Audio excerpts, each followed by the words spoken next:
Okey, saya sambung. Dah segar dah semua orang? Dah, madam. Okey. Okey. So saya sambung sikit saja lagi. Okey, jadi risk management. Okey, risk management ni adalah elemen lah di dalam business plan. Dan kalau kita lihat nanti dekat dalam amali pun ada bahagian risk management juga yang kita perlu buat lah. Okey, jadi apakah itu pengurusan risiko ataupun risk management? Seperti yang saya maklumkan dalam kelas tadi, di mana setiap perkara lah dalam kehidupan kita ni pasti ada risiko ya. Contoh, you nak pergi ke tandas, ada risiko untuk you tergelincir. Okay, you nak turun tangga, ada risiko untuk you jatuh. You naik kenderaan, ada risiko ya untuk kemalangan. You nak pergi ke pusat asasi, ada risiko juga. Okay, you melabur dalam sesuatu investment, ada risiko juga untuk you gagal. Ya, itu semua adalah risiko. Dan risiko ini tidak larilah daripada perniagaan. Maksudnya kalau you develop ataupun you build a business empire, contohnya, pasti ada risiko yang you perlu hadapi. Okey, risiko kerugian, risiko ditipu oleh pelabur, risiko produk you tidak mendapat permintaan customer, ataupun risiko ekonomi semasa. Kadang-kadang menyebabkan syarikat itu terpaksa reduce the asset contohnya. Okey, contoh COVID-19 kan. Siapa sangka ada COVID-19 pada tahun 2020? Okey, dulu syarikat AirAsia tak ada masalah. Okey, salah satu company yang sangat berjaya, sangat berdaya saing dan juga company yang sangat successful lah di Malaysia. Okey, kerana satu-satunya syarikat tambang murah yang mendapat permintaan customer yang begitu tinggi. Okey, dan tidak terjangka oleh fikiran mereka bahawa COVID-19 ini akan datang pada tahun 2020 menyebabkan AirAsia dan mana-mana syarikat penerbangan ini tidak dapat beroperasi sepanjang lebih kurang setahun lebih tidak dapat beroperasi. Kemudian tiket-tiket yang telah dibeli oleh customer sebelum ini kan, bagaimana mereka ini refund, adakah ada polisi untuk mereka refund, dan kalau mereka refund apa yang terjadi kepada kewangan mereka, kemudian gaji pekerja. You boleh lihat betapa ramainya pekerja dalam syarikat penerbangan ini terpaksa diberhentikan, even the captain terpaksa diberhentikan. Kerana apa? Kerana risiko ataupun akibat daripada COVID-19 tersebut. Dan saya pastilah sewaktu sebelum adanya COVID-19, mereka sudah tentu ada risk management team. Setiap company, lagi-lagi company yang telah established, mereka pasti ada risk management team. Cuma COVID-19 itu adalah satu jangkaan yang sangat besar sebenarnya menghadapi dunia. Kerana apa? Kerana ianya bukanlah satu risiko yang very familiar yang boleh dijangkakan oleh risk management team. Jadi di dalam perniagaan, seperti saya maklumkan, risiko management ini adalah satu pengurusan di mana perniagaan itu sendiri, ataupun syarikat itu sendiri perlu membina satu pasukan untuk memikirkan apakah risiko yang bakal syarikat itu hadapi dan apakah jalan penyelesaian kepada risiko tersebut. Itu yang kita panggil sebagai risk management. In the world of finance, risk management refer to the practice of identifying the potential risk in advance, analyze them and taking a precautionary step to reduce the risk. Maksudnya dalam dunia perniagaan, perlu ada satu pasukan satu staff ataupun satu pasukan lah kita panggil, sebab risiko ni tak boleh difikirkan oleh seorang sahaja. Perlu difikirkan untuk dalam kumpulan lah 10 ataupun 5 buah buah fikiran. Mereka perlu fikirkan, mencari apakah risiko yang berpotensi untuk syarikat ini hadapi. Kemudian mereka perlu analyze, mereka perlu analisis, assess risiko tersebut dan perlu sediakan langkah-langkah untuk mengatasi risiko itu. Okey, ataupun to reduce lah, mengurangkan risiko tersebut. Okey, setakat ni faham tak kuliah 4? Faham. Faham eh? Faham. Okey, contohlah kan saya bagi real world punya contoh.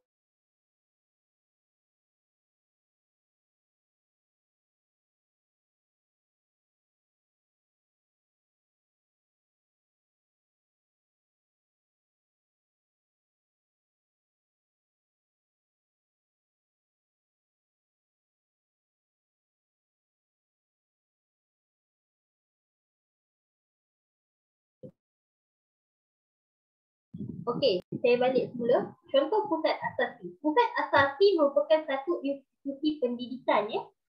Boleh dengar tu saya punya suara? Boleh. Ya.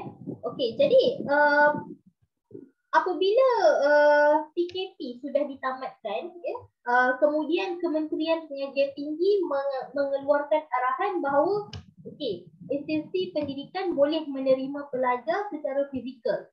Okey, itu perkara yang pertama lah. Perkara yang kedua, kita tahu bahawa COVID-19 ini masih lagi wujud. Okey, masih lagi ada lah di dalam dunia ni. Okey, dan risiko untuk pelajar dijangkiti oleh COVID-19 itu ada. Okey, itu adalah risiko advance yang difikirkan lah. Okey, ada. Jadi sebagai tim kepada risk management team di pusat asasi ataupun UPM sendirilah, okey, mereka perlu fikirkan bagaimana tindakan yang perlu mereka ambil sekiranya ada pelajar yang akan ataupun yang dijangkiti oleh COVID-19. Okey, tetapi pada masa yang sama perlu mengikut perlu membuat kelas yang seperti mana yang telah dinyatakan ya. Jadi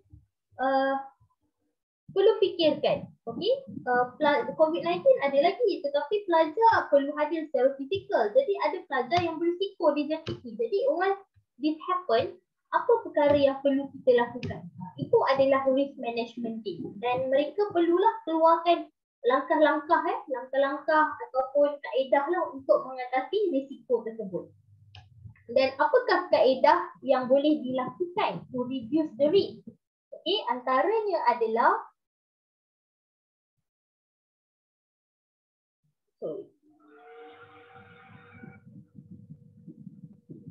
okey, ada 4. Yang pertama adalah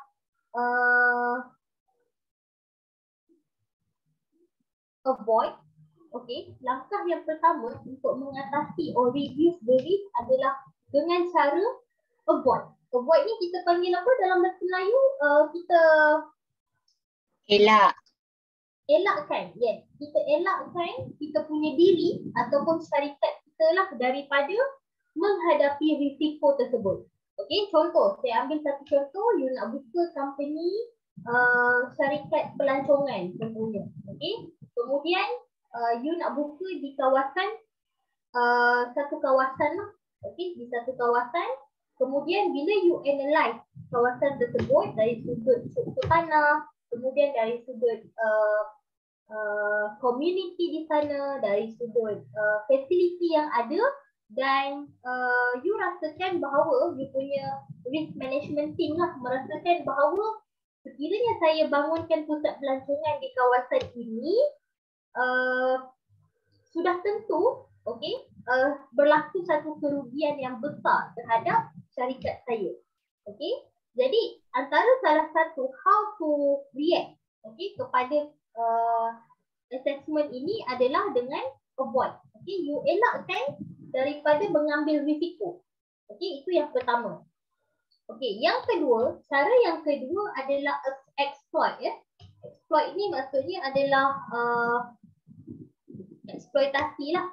Okey, untuk eksploitasi, ianya adalah satu response strategi, merupakan satu strategi yang anda yakin bahawa risiko tersebut okey, jangkaan tersebut pasti akan terjadi dan anda bersedia untuk menghadapi risiko itu. Okey, boleh? Faham tak kuliah 4? Kuliah 4 faham tak maksud saya? Ke you all nak saya terangkan balik semua? Medium, boleh tak medium terangkan semua lepas exploit tu?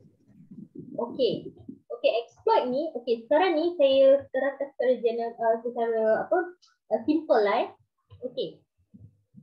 Sekarang ni you ada company. Okey, you ada syarikat kan. Seperti yang saya bagi tahu, setiap perniagaan ni ada risiko. Okey, risiko dari sudut kerugian, risiko customer tak datang dan sebagainya lah. Okey, dan juga risiko di mana produk you sedikit tetapi tiba-tiba permintaan you banyak. Itu pun risiko juga. Jadi bila produk sedikit, permintaan daripada customer banyak, akan berlaku shortage, iaitu bekalan tidak mencukupi. Okey, untuk diberikan kepada pelanggan. Dan apabila bekalan tidak mencukupi untuk diberikan kepada pelanggan, maka ianya akan wujud satu persepsi negatif terhadap syarikat anda. Okey, itu pun risiko juga. Okey. Okey. Jadi ada kaedah bagaimana untuk kita uruskan risiko tersebut. Okey, risiko ni kita boleh uruskan. Okey, kita boleh manage how to reduce ataupun untuk kita elakkan. Okey, perkara yang pertama adalah kita elakkan daripada mengambil risiko itu. Okey, contoh ya. Pusat asasi, okey, dah tahu dah ada kes positif di pusat asasi contohnya kan. Okey, jadi untuk mengelakkan daripada berlaku penularan, maka pusat asasi tutup pejabat, tutup kuliah, tutup sebagainya lah, tutup institusi tersebut untuk elakkan risiko. Jadi pelajar tak perlu datang ke pusat asasi, staff pun tak perlu datang ke pusat asasi. Masing-masing boleh avoid daripada terkena COVID-19 tersebut. Okey, itu secara COVID-19 punya kes. Okey, sekarang saya bagi contoh kepada syarikat punya kes pula. Okey, company punya kes. You nak buka syarikat pelancongan di kawasan yang memang berisiko tinggi untuk tanah runtuh, pelanggan susah nak datang, kemudian kawasan tanah itu sukar untuk dibangunkan disebabkan oleh tanah itu berstatus tanah pertanian contohnya. Tanah pertanian adalah salah satu status tanah yang kita tidak boleh bangunkan apa-apa bangunan komersial. Okey? Jadi itu adalah risiko untuk you hadapi sekiranya you buat syarikat pelancongan di kawasan tersebut. Jadi ada company, okey, mereka boleh yang pertama avoid, okey, di mana mereka elakkan terus. Tak perlu dah buat syarikat pelancongan dekat situ. Kerana apa? Kerana risiko tadilah. Okey, jadi kita cari tempat lain. So they avoid, okey, from do a company dekat kawasan tersebut. Okey, dah settle. Okey, avoid. Itu pengurusan risiko. Okey, sekarang kita pergi kepada pengurusan risiko yang kedua, iaitu eksploitasi. Okey, untuk eksploitasi pula, yang ini special sedikit. Okey, di mana anda yakin risiko yang anda jangkakan itu akan terjadi. Okey, you yakin risiko yang you jangkakan itu akan terjadi dan you berharap bahawa risiko itu telah terjadi dan juga you siap sedia untuk menghadapi risiko tersebut. Saya ambil satu contoh, syarikat hand sanitizer ataupun syarikat yang menghasilkan face mask, ya, topeng muka lah contohnya, topeng muka ataupun syarikat yang menghasilkan hand sanitizer ya. Okey. You tahu bahawa okey, sekarang dekat dunia ada wabak COVID-19. Okey, wabak COVID-19. Okey, sekarang ni COVID-19 pada awalnya tinggi kan kes. Okey, kemudian apabila telah vaksin, okey, kes mula surutlah. Maksudnya dari sudut pesakit yang kritikal telah berkurangan di hospital. Okey. Jadi pada waktu berlakunya kesurutan kes ini, okey, rakyat sudah mula kurang menggunakan hand sanitizer. Kalau dulu satu rumah pasti ada berbotol-botol hand sanitizer. Okey, kerana mereka sangat, rakyatlah, masyarakat sangat takut terkena COVID, jadi balik daripada kerja, daripada membeli barang, terus mandi, sanitize satu rumah dan sebagainya. Okey, dan saya yakin perkara itu terjadi sewaktu kes tinggi. Okey. Kemudian apabila kes reduce, okey, kesedaran menggunakan hand sanitizer dan juga face mask semakin berkurang.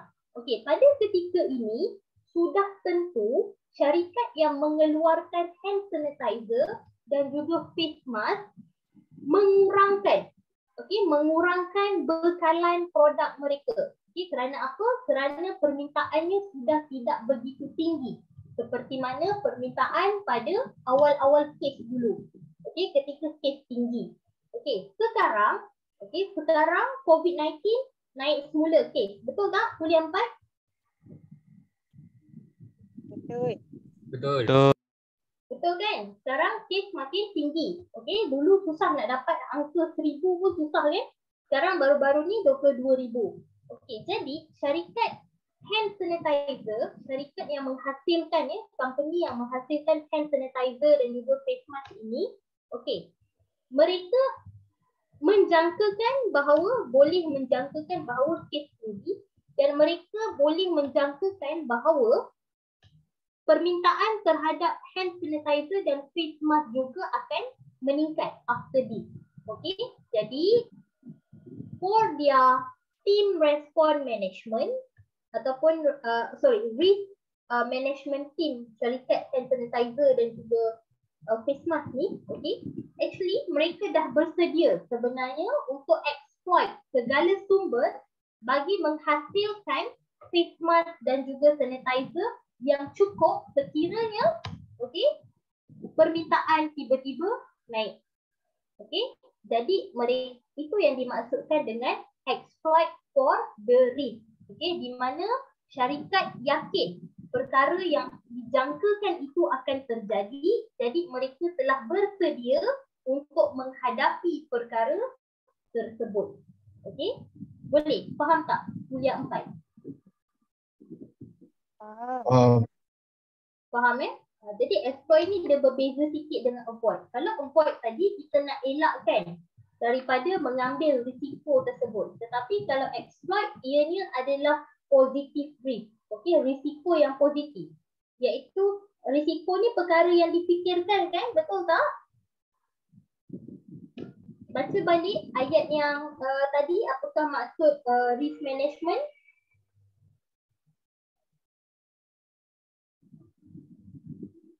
Okay. Risk management refer to the practice of identifying the potential risk in advance. Okay, maksudnya kita yang perlu fikirkan apakah risiko yang bakal terjadi. Adakah perkara itu sudah terjadi? Belum. Okay, belum lagi. So, kita fikirkan perkara yang bakal terjadi. Okay, jadi bila kita fikirkan perkara yang akan datang, okay, kita juga perlu fikirkan bagaimana untuk menghadapi fikiran tersebut ataupun risiko yang telah difikirkan. Okay, antaranya adalah dengan mengelakkan daripada menghadapi risiko tersebut, dan yang kemudian adalah exploit. Ini sekiranya risiko itu adalah risiko yang positif yang mendatangkan peluang kepada perniagaan kita. Boleh faham tak kuliah 4?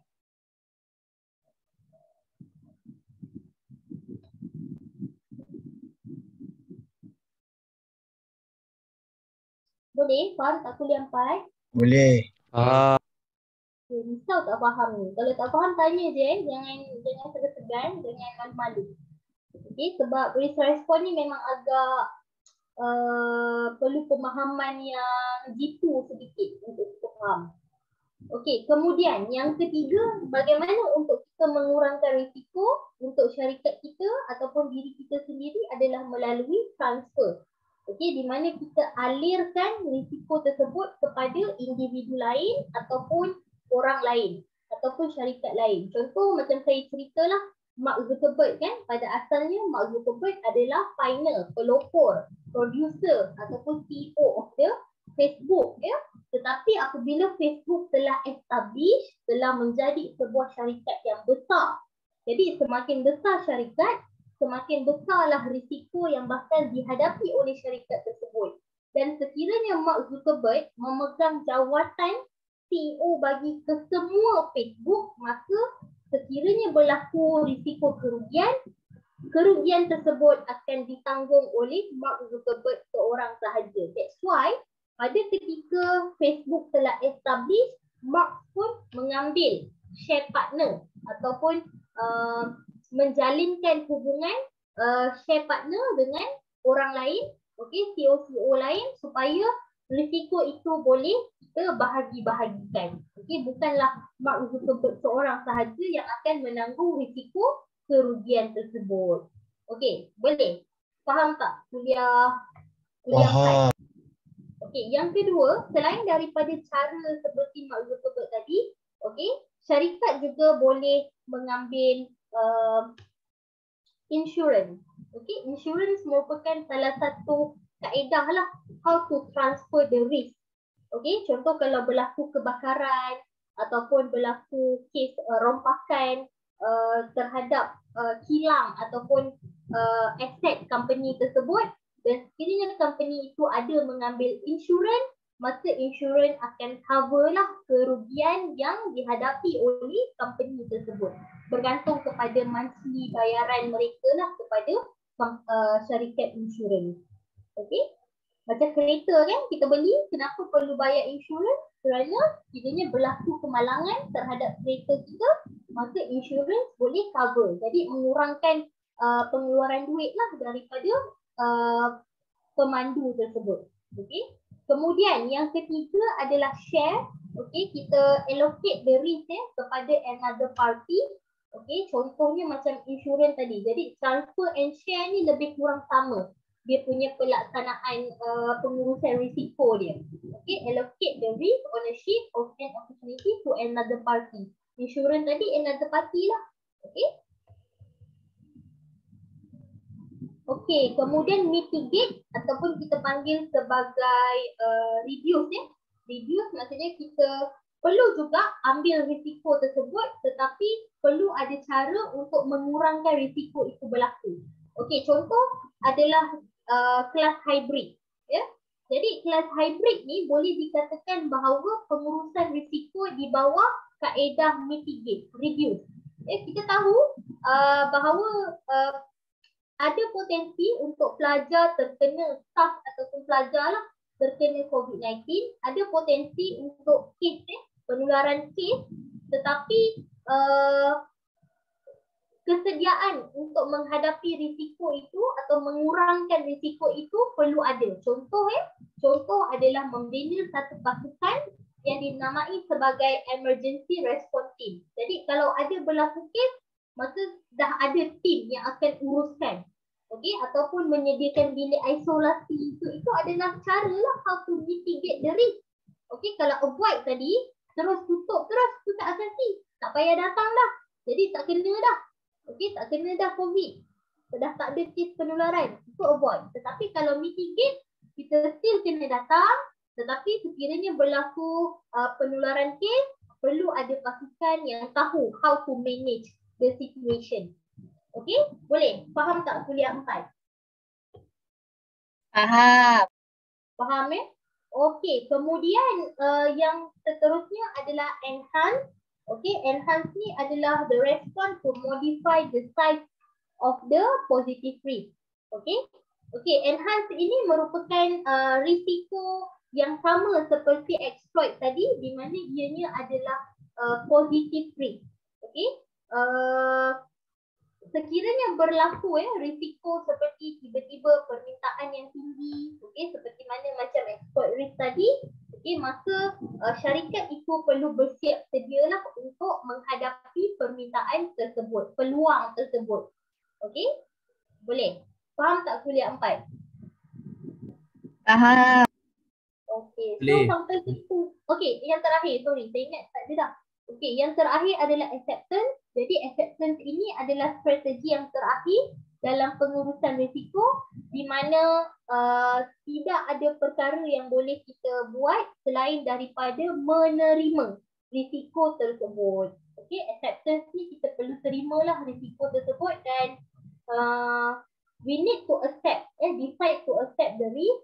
Kemudian perlu ada contingency plan. Okay, that may develop for the eventuality. Maksudnya contohlah